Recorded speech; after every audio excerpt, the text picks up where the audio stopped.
Rahmani wa salatu wa salamu ala Rasulullah sallallahu alaihi wasallam. Allahumma salli ala Muhammad sallallahu alaihi wasallam wa barik ala Muhammad sallallahu alaihi wasallam. Wa salamu alayka ayyuhan nabiyyu wa rahmatullahi wa barakatuh. Allahumma anfa'na ma fa'na min amlamtana ya hamamin. We ask Allah subhanahu wa ta'ala to teach us what benefit us from what He taught us, Ya Hamamin. Wa salatu wa rahma, wa dawah wa baraka, Ya Hamamin. Today, my brothers and sisters and Nigerians in Islam, Aki and Akwana, our topic today is about question and answer in Islam.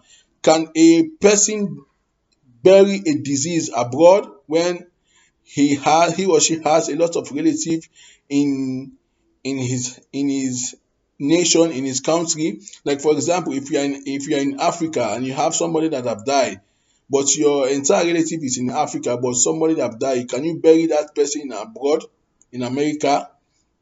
The answer is yes or no. It's an Islamic question and answer today we are going to discuss about.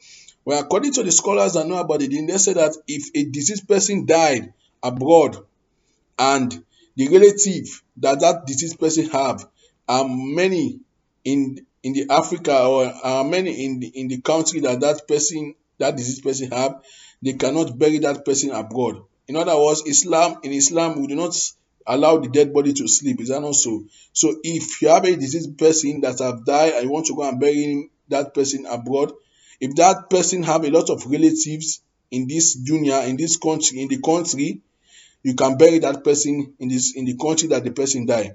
But if the person does not have any many relative in this country, in the country that he or she died, you can bury that person abroad so that you can see the other relative abroad.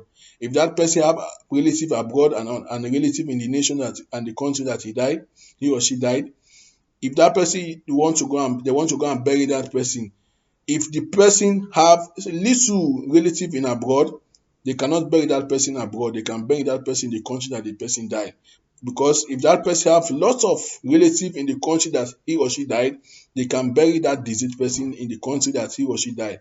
But if that person have a little relative abroad, they cannot bury that person in abroad. They can only just, if the person have a lot of relative abroad, well, definitely they can bury that person abroad so that they can see the deceased person face, or they can make the mourning and they can have condolence for him or her. In other words, Islamically, we are trying to talk about if you have a relative abroad, you have a lot of relative abroad. Like for example, you have a lot of relative in America and you have a lot of relative in Africa. That is a different issue. If you have a lot of relative in America and you have a little relative in Africa, in your country where you are, they can bury that deceased person in abroad. But if you have a little relative in abroad and you have a lot of relative in Africa, they can bury that person, that deceased person in Africa, because that is where a lot of relatives are. That is what the Islamic scholars are trying to deliberate on. Subhanaka Allahumma bihamdika, subhanaka Allahumma bihamdika, ashhadu an la ilaha illa anta astaghfiruka wa atubu ilayk. Jazakallahu fikum.